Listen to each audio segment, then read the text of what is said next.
Hey everyone, hopefully you're having a good day. My name's Andy, my channel's Finding Value. Today I'm going through the comments section. I'm going to answer a whole bunch of different questions here. What's your thoughts on TAN? It's dropped a few bucks since you first brought it up. Are you banking on a move higher soon, or do you think it will still pull back more?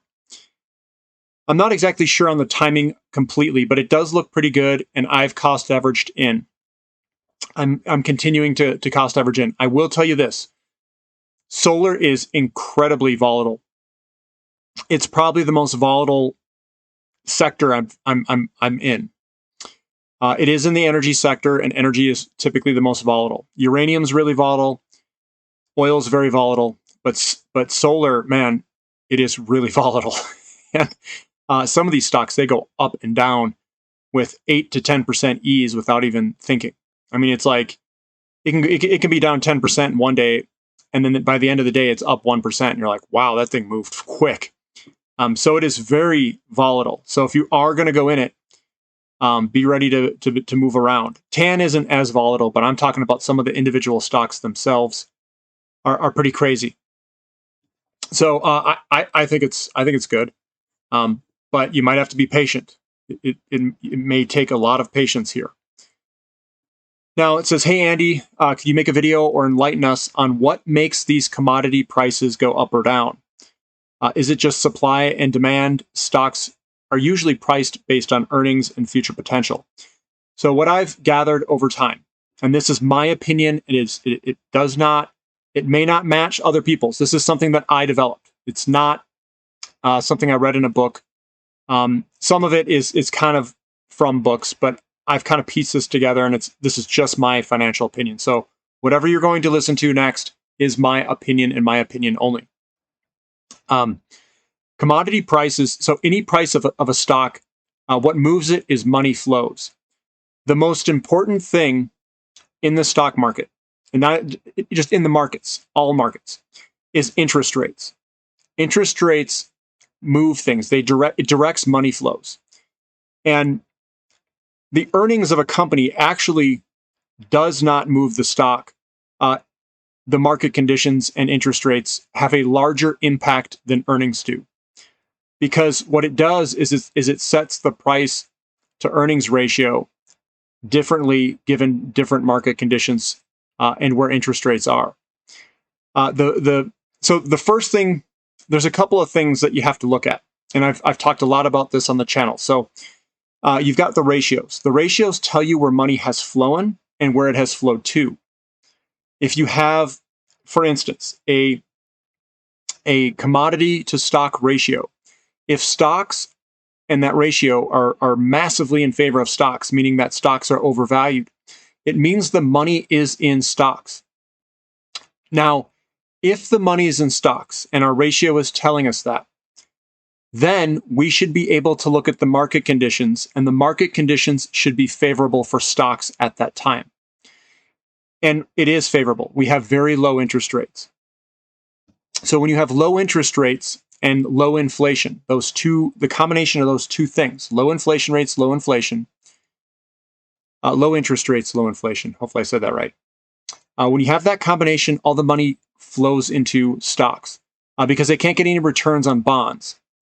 And depending on where the inflation rate is, if the inflation rate's a little bit higher than the bonds, like it's at this tricky point where bonds aren't really making a lot of money, but it's still favorable for stocks, then everyone piles into stocks. Everyone's going to go in there. And what you're going to see is you're going to see a high PE ratio. The price to earnings ratio is going to go way up because no one can get a return in bonds. So it forces people into riskier assets, and then they buy stocks in that type of market condition. Now, what we're in right now is stocks are still favorable at the moment. Commodities, the money has not flown into commodities hardly at all. It just started. And the money flows really kick up when interest rates kick up. When interest rates kick up, well, first I'll step back. What causes interest rates to go up? It is inflation. And what causes inflation? It is the real estate market in an expansionary phase of real estate. That is the largest driver of inflation. If we're in an expansion phase of real estate where we're just starting, I mean, we're just at the beginning of this expansion phase where new homes are being built in greater and greater quantities above the average. That is by definition an expansion phase of real estate. When we go into that expansion phase, it's also the highest price appreciation growth of any point in the real estate market. And we're seeing all of this aligned up. It's all lined up. We have high real estate prices going up year over year percentages, and we're seeing the home starts kick up into an expansionary phase. So inflation comes first, and then what's that going to do is it's going to put pressure on interest rates, because you're going to have a real negative rate. A real negative rate is when your interest rate is higher than what you can earn on their 10-year bond. It is negative. You're losing money. So people are going to sell bonds. They're going to say, I don't want these bonds. They're losing money. So people will sell, and it will force interest rates higher. Now, what the government is doing, or I should say the Federal Reserve is in there, and they're buying the bonds. They're artificially suppressing interest rates. They're holding them down. And what they're doing is they're holding the entire bubble up. They're pushing bonds and stocks higher. They're trying to trick the rotation of money. They're delaying it. Now, if they are successful at holding the interest rates down and holding money in stocks and bonds, they're holding and balancing this all up. If they're continuing to print money and you have inflation in the economy, what's going to happen is the dollar is going to start getting sacrificed. The dollar is going to go down, because interest rates really is what soaks up some of that liquidity. It slows the money velocity down a little bit. And remember that it's not in total. It just slows it down a little bit. So the dollar, that's where the pressure should mount. We should see at some point the dollar get a little bit weaker. That is what I'm expecting. Now, if the dollar doesn't weaken in the short term, there could be problems. And I don't know what those problems necessarily are, but there could be problems because we shut down an economy a year and a half ago, and there could be debt that's still deleveraging in the system that is deflationary by nature. There's a deflation-inflation battle going on at the moment. And what I decided to do is, I know that the commodities are incredibly cheap. They haven't been this cheap in over 100 years. So I'm going to park money in it and just sit in it. I'm not going to maybe get the best timing of all. I did time a lot of my purchases very well. I was very lucky there. But I still think that if this deflation, or if there's nothing else left in the system, and I don't know if there is or isn't, but if there's something left, we could see another pullback. If there's nothing left, now it's just job owning, and eventually everyone's going to figure out that they can't control inflation. The dollar is going to get hit, and then they have to make a decision. The Federal Reserve will have to make a decision at that point. The decision is, do we sacrifice the dollar, or do we raise rates and sacrifice bonds and stocks? I don't know what they're going to choose, because you can't have the dollar completely cave, and that will spark money flows irrespective, because if the dollar starts to drop, people will get scared and they'll run to safety, like precious metals, commodities, inflation hedges. And it's just, you're hedging against inflation. It means that you're choosing to go into investments that work well in inflationary environments. Now, if interest rates go up, that's going to be the big one. Because if it goes up enough, and I don't know where that tripping point is, it could be 1.5%, 2%, 3%, it could be anywhere in there. When interest rates go up because of inflation, and they don't want to sacrifice the dollar and have the dollar blow out to the downside, what they're going to do is let interest rates go up. And when interest rates go up, bonds are going to go down because they're paying lower interest rates, all existing bonds. So you're in an increasing interest rate environment, which we haven't seen in 40 years. Bonds will go down and stocks will go down. And I'm going to show you some data here to support all of this. Data as in the reaction to a higher interest rate. So they're going to be stuck. The Federal Reserve is going to be stuck between letting rates go up and sacrificing the dollar. So they choose one or the other.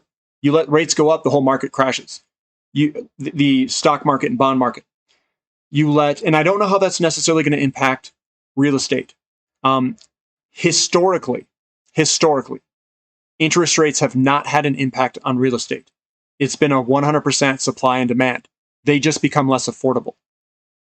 So affordability will impact demand at some point, and I don't know what that interest rate is. Everyone's is guessing at some very low number. It may not be that low of a number, because you have to look at the situation that people are in when they're going to buy a house. Everyone's looking at this paradigm that things aren't going up, that we don't have inflation. But what if your income is going up?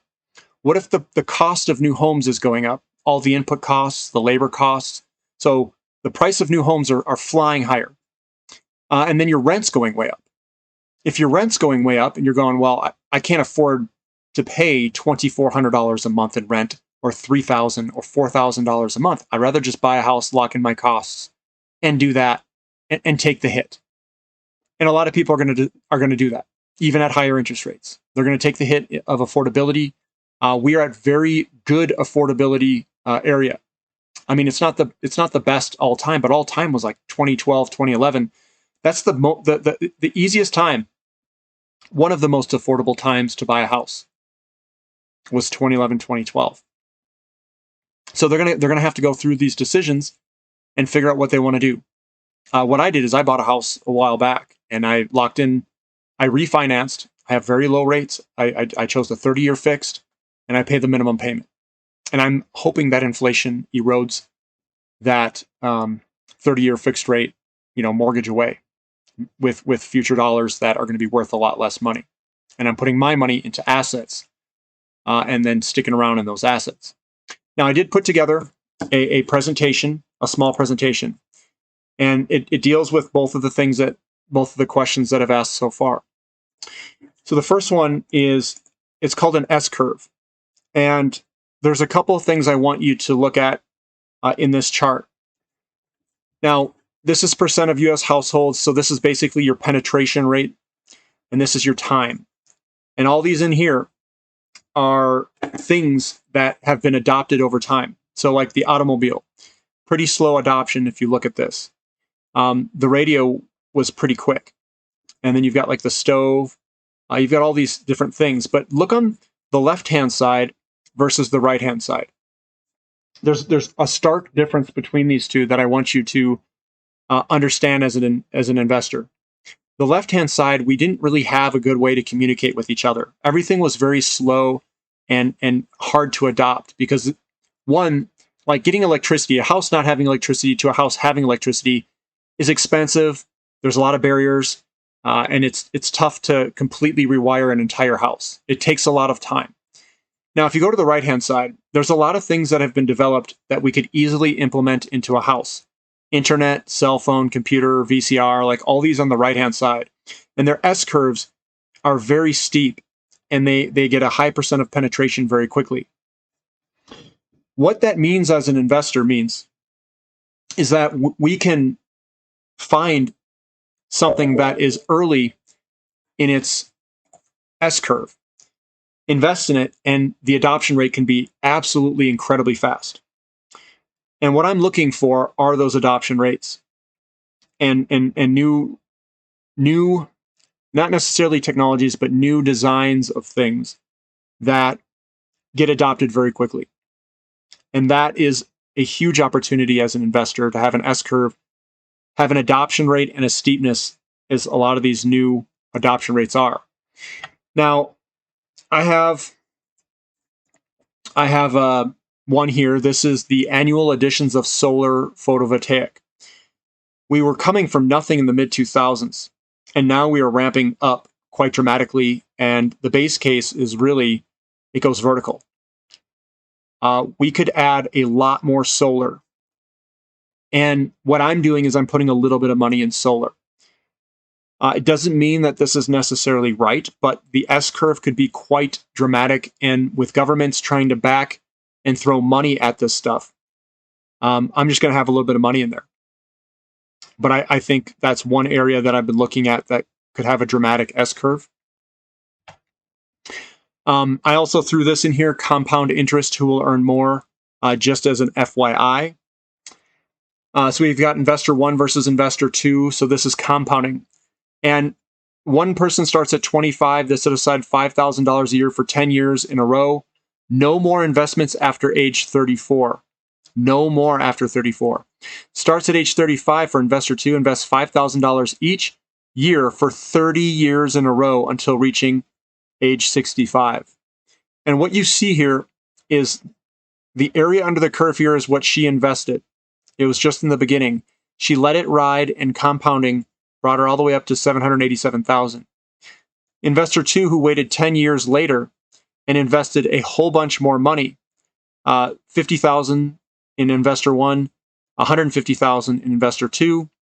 The area under the curve is his money that he's investing all through here, a lot of it. He's continuing to pile in, and all he got was $611,000. So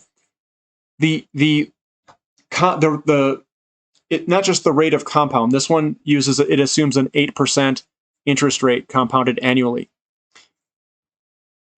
The longer you're in this stuff and the more you can compound it in terms of years, it has a larger effect on your returns than waiting and trying to pile in and catch up. So if you're a younger person, it's better to invest more earlier than waiting and investing more later. The magnitude and the significance of compounded interest is dramatic. Now, I was talking a lot about the PE ratio, and you know what? I'm gonna go to the next one here. This one's the S&P 500 trailing PE ratio. So this is the S&P 500 index price level. This is the 10-year Treasury interest rate. And what I want to show you, just an FYI, the current S&P 500 ratio is 38.4, and it's like off the chart. But when interest rates are low, when we're down here, the PE ratio is very high. It's way up here.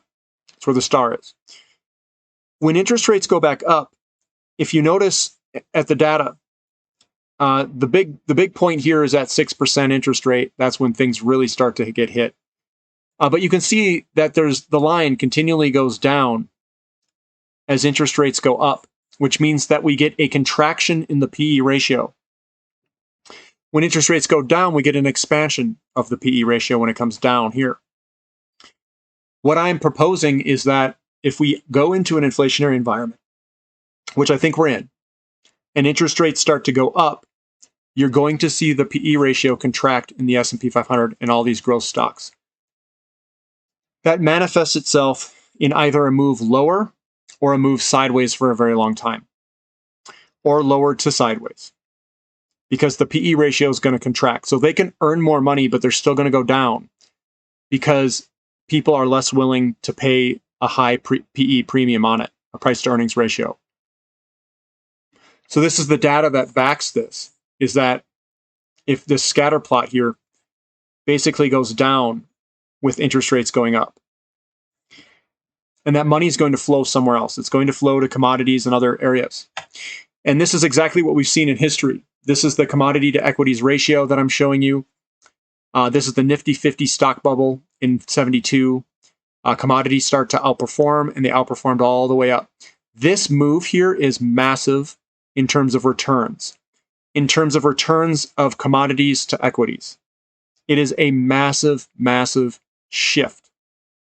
And especially if you're in some of these very small equities, they could earn you, 500 times or up to even 1,000 times your earnings power or your purchasing power potential of stocks. The commodities will outperform that much in a rate that goes up like this, and it can do it over a 3 or 4 year time frame. It can be very, very fast. This is the oil embargo inflationary bust. So we busted at 79. We came back. Stocks outperformed. We had another bust, but right here, this is the tech bust. This is when we had the tech bubble in the early 2000s, and this was the bust, and we would have rather been in commodities at that time. Right here, this is the peak oil and global financial crisis up here. This is where everybody was worried. Everyone was in commodities and precious metals, and that's when you want to buy stocks, is when they crash out after a hyper bubble in real estate. Hyper bubble in real estate, hyper bubble in real estate. This was an expansion phase of real estate, expansion phase of real estate, and expansion phase of real estate at the bottom here. All lined up perfectly. Now we are at the bottom here. If we had a Nifty 50 stock bubble and we had a tech bust, a tech bubble, what do you think is down here?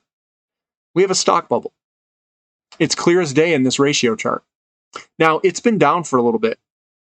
They've been trying to push the stock market higher by using QE and lowering interest rates. They're trying to hold it all up. I am telling you that we are getting closer and closer to a problem because we're coming into an expansionary phase of real estate, which is inflationary.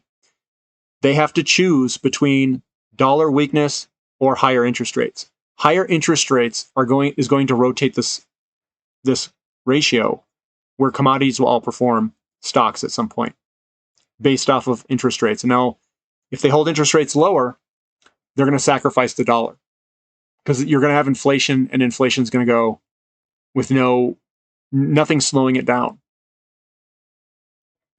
Here is those red lines. The red lines are these circles down at the bottom. Inflationary phase, inflationary expansion phase, and we're entering an inflationary expansion phase right here. So this is the new privately owned housing unit starts. This is real estate and the new home builds. This is the average in the middle. And right here is where we have our buy points for buy point, buy point, and buy point.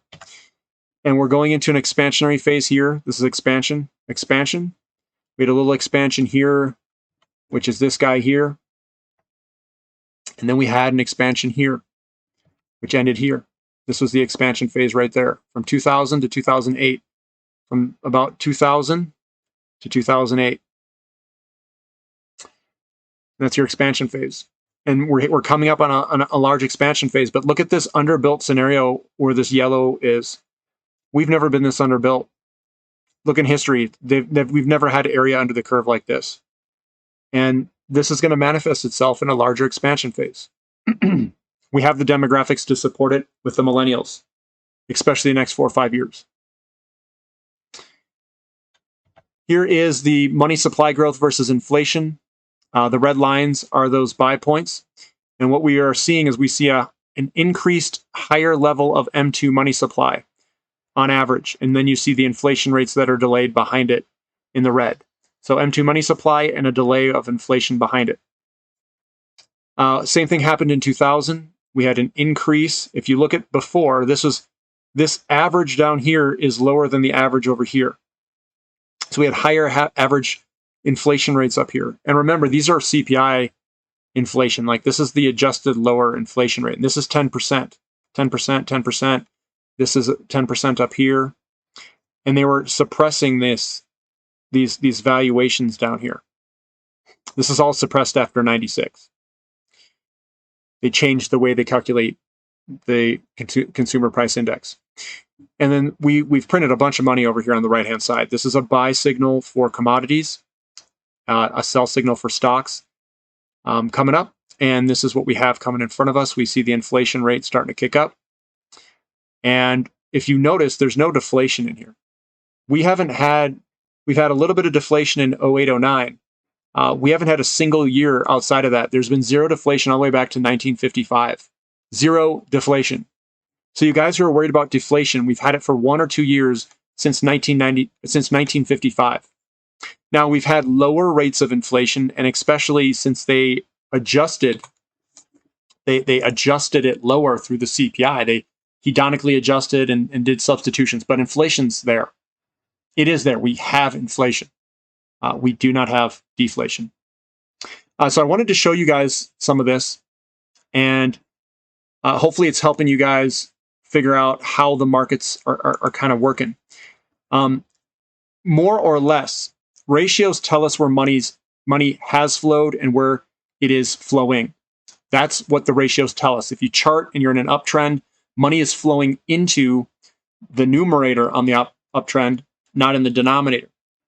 You peak and start to go down, now money's flowing in the denominator and not the numerator, the lower one. So if it's a gold to stock ratio and you're going up, if gold's at the top, then gold is outperforming if that ratio is going up. Money is flowing to gold and money is flowing out of stocks for the most part. Or gold is going up faster than the rate of stocks, and you want to be in gold.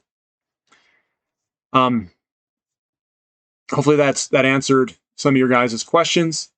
A lot of people here talking about moving brokers so that I can buy Canadian stocks, looking at baseload as my first buy. They are drilling, so likely results are and move higher soon if they find uranium. So baseload is an explorer. It does carry more risk. It's going to be very volatile. I like baseload because of James Sykes, the CEO, and I'm going to put a little money in there and hold on. It is one of my more favorite companies for exploration. There's Standard Uranium's another one that people like. That's another one to look into. Sky Harbor is another one. Those three are pretty popular. Canalaska is another one as well.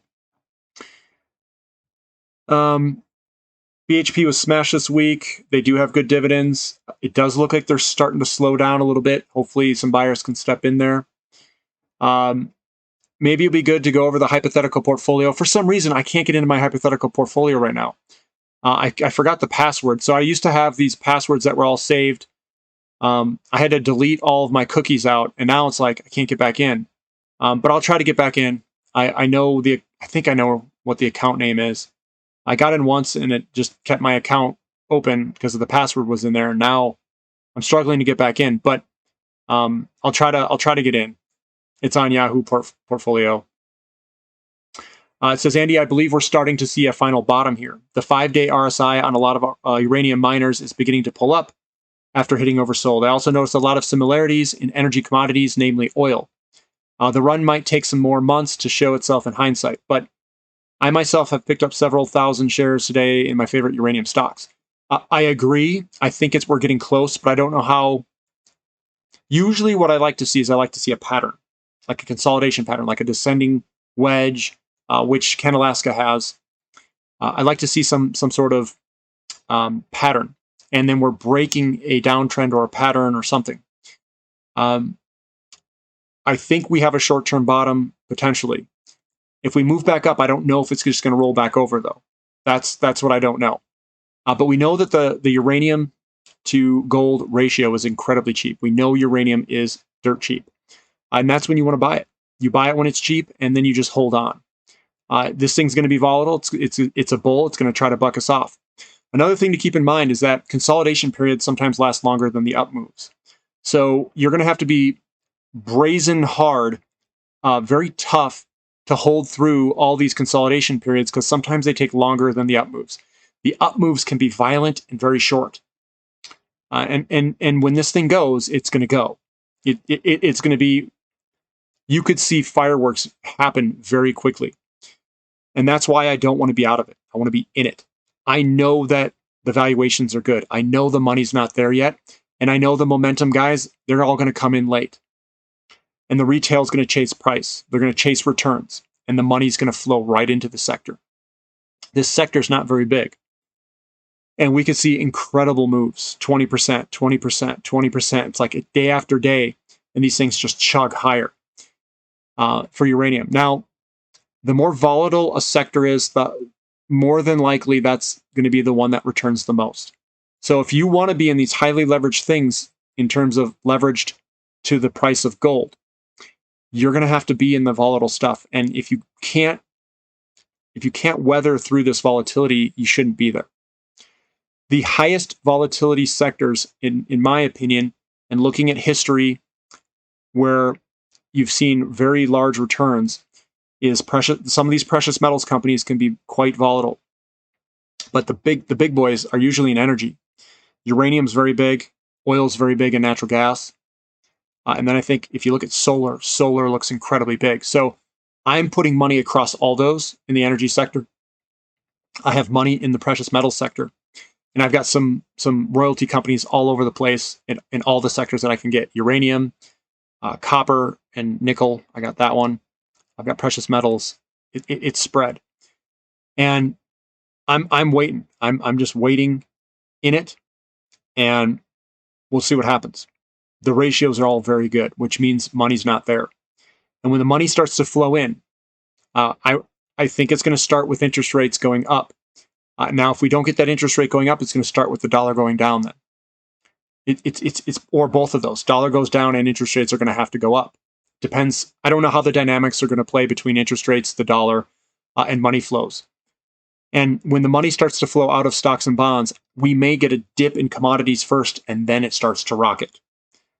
But I don't know the dynamics. I don't know if we're just going to take off. I don't know if we're going to dip with the entire market, and then we just absolutely throttle. I don't know those dynamics, but I do know that we're cheap. That's a fact. So now it's just waiting. And inflation, we got to get the inflation from real estate. Because if real estate remains strong and we get that inflation, I think everything's game on. And that's why I continue to watch real estate. And that's why I'm relaxed and holding on and cost averaging into my favorite companies. Because these big moves, they don't come often. They may only be in your life a few times. But we can catch other rides too. This is a commodity bull market. Then you catch during a hyper bubble phase or a hyper supply phase in real estate. We transfer into bonds.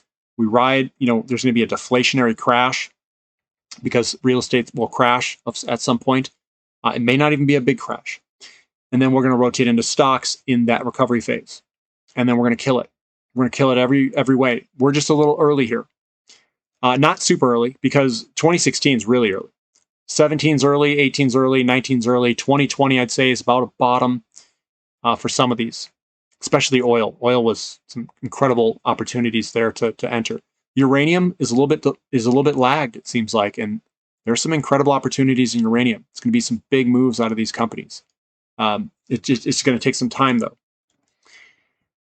The bit about the two things that reprice commodities, that's interesting. So what prices commodities is two things. You've got the gold price that accounts for the money supply, and then you got the supply-demand balance, which is basically money flowing from one sector into that sector, changing the ratio.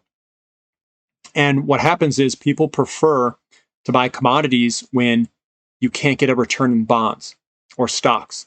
So when interest rates go up and that money starts to flow, it chooses to go into commodities. And that money flow is what changes the ratios. So we've got that. Looking more. Not going to go there. I'm not going to make comments about other people and their channels. Some lithium, like uranium, lithium, and gold options. I don't like to buy risky assets like utilities. It says, hey, Andy, listening to your channel for a couple of weeks now, and I'm heavily invested in a bunch of different commodities, uranium, copper, lithium, rare earth, oil and gas, nickel. Now I've got a question. What are favorable conditions for commodities to rise, and how do they occur? I know you mentioned them in some of your videos, but I can't find them anymore. So I already talked about favorable conditions. Favorable conditions is an increasing interest rate environment because it spurs money flows, high inflation, and an expansion phase of real estate. We need to build more new homes, single-family unit homes that get new loans against them. That is what, in my opinion, drives inflation. It gets money into the system. Now, QE itself is not really inflationary. They create money, buy bonds, and it doesn't get into the system. That money has to get into the hands of people out there using it. So the mechanism or the gateway into the hands of people is the loaning process through a fractional reserve lending system from a commercial bank loaning against new homes, which is a new loan against a new home, which is very expansionary of the money supply. It expands the money supply the fastest because it's a new asset and all that money gets created from nothing. So that's the inflationary portion. It says, but what circumstances leading to a declining dollar or other favorable conditions for commodities? I'm not a native speaker. The declining dollar helps commodities because commodities are priced in dollars. And when the dollar drops, commodities are going to account for that inflation. A dropping dollar is inflation. And a dollar that right now, nothing goes up or down in a straight line. So think of it as like a cosine wave or a sine wave where you get these pushes up, and the sine or cosine wave could be going up in an uptrend. You're gonna have pullbacks. You're gonna have things that go up and then they pull back again, go up, pull back again, and then you're gonna get this huge surge. That's how markets work. So you can't directly look at something and say commodity companies are going down, and they've been going down for a couple months. And then everybody says, oh, that's deflationary. It's like, that does not mean you have deflation. It means that money flows are flowing out, or someone's taking profit, or whatever the reason is, that people are selling the sector for a little while. It doesn't mean that this sector's done. And you've got cyclical sell-offs and you've got secular moves. Secular moves are big moves that happen. They happen over a long period of time. It could be from 5 to 40 years. That's kind of a secular move. It's more like 10, 15, 20 years is kind of a big secular move. A cyclical move is like a 1 to 3 year move within the secular. So you could be going up and then you pull back in a big, the cyclical move is coming down in a big secular move where it's going to turn back up and go up in a big, huge uptrend. So the thing that gets me the most excited about commodities is commodities are incredibly volatile. They can move very fast, but they can also go down on you very quickly as well. If you get the timing somewhat right, these things can blow to the upside in a very short time frame, much faster than a lot of tech companies and other stocks can do. But there is some incredible opportunities in tech that have S-curves that are very short and very steep. Those would also be ones that I would be interested in looking into and trying to find. I think solar is one of them. And if we dump trillions of dollars into renewable energy, it very well, solar could be one of those areas where the adoption rates are pretty ridiculous. So hopefully I've done a good job of describing how all this money flow and what kind of agitates it. Interest rates agitate it. Inflation agitates interest rates to go up. And that's why they're doing QE, to hold all the interest rates down, to keep all of these assets hanging in the air. The bubble. I tried to practice yesterday metal ratio trading exchange. That's what you need to do in order to understand ratios very well, is to practice it. I started in 2005 and checked ratios every 5 years in between. Well, so you don't want to do it on a set time frame like that. What you need to do is you need to watch the ratios, and then the ratios are telling you when to sell and buy, not your timing. So if something goes way up and it becomes expensive, you have to sell it there. You don't wait for the timing. The ratio is your timing. It's the money flows. If all the money goes into one precious metal or sector, and it goes way up, and you see it starting to come back down or peak out, that's when I try to sell and accumulate something that's very low. I did that with palladium. I sold some of my palladium in April of 2020, and I bought a lot of platinum with it. I also exchanged a little bit of gold for some platinum as well. So the ratio is what tells you, not time. The ratio, so ratio investing, it's nothing new. I mean, you have a price to earnings ratio. You have a price to book ratio. We price everything in a ratio. Dollars per ounce, that's a ratio. We want the best value. So what do you want to buy the best value? It's the dollar per ounce that you want at the store. So usually I buy the big bag. If I'm going to consume it all within the expiration date, I'm going to buy the lowest dollar per ounce that I can find, because that's the best value. If you can consume it all, and it's going to be good. And the same thing happens with all of our stocks. We're just pricing an asset versus an asset, and then we're buying it when it's cheap. That's it. It's the same thing. And what's good about ratios in precious metals is that you can accumulate more ounces over time outside of the system, and you can get very large gains. A lot of ounces can be gained by doing that. It's not very fast, and sometimes it is fast. So sometimes it takes a year or two, And then you have to swap. Sometimes it takes over 10 or 15 years. And then you swap that. And that's why it's important to buy one or two of the cheap ones, hold on to those, and swap into other ones when they get expensive. And you can make incredible purchasing power gains by doing that strategy without taking a lot of risk. And what's good about metals is in an account, you see the thing that you're going up and down. It gives you a value. And you're like, oh man, I'm losing a lot of money. And then you get scared and you just sell out. Precious metals, you can't really do that. You're not as liquid and as easy to sell. So you're more likely to sit there and hold on. I've been holding metals, and I don't even really look at the price. It's like I buy it, and I don't really care what the price does as much. I don't know why it is, but I feel so much more comfortable buying physical metals than I do with some of these very small, obscure stocks. So for me, I could probably do a much larger portion of physical metals and be completely fine with it. And I almost feel like a sense of calmness when I own physical metals. Everything else is like, this is garbage. It's paper. And when you get the physical in your hand, it's like, oh, this is the real stuff. This is cool. And then you feel like a king or something because you're stacking all this stuff, which is another benefit. But you can't really sell it very quickly. I mean, you can, but you're less likely to do it. So, and remember, the numbers aren't right in your face. You're not sitting there going, oh my God, I'm down 5%. It's just like you have metal and there's nothing there saying what the value is. So you don't really look at it. Then you start looking at charts and you say, okay, this thing's getting real low. Then you go and exchange it. And you exchange it at a local dealer. That's what I would do and have done. This guy says Bitcoin to 100,000 by December. Very well could be. Very well could. I don't know how to value Bitcoin. That's the only downside with me.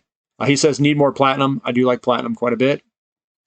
I'm gonna stop it here. Oh, here you go. Do you think platinum can hit $900 spot? Maybe it might. Maybe not. It looks like it might be bottoming here pretty shortly. But if you guys like this content, give me a thumbs up. Subscribe to the channel if you haven't. Leave any comments or questions below. Maybe I'll answer them, give you my opinion. And thank you for listening. This is Finding Value.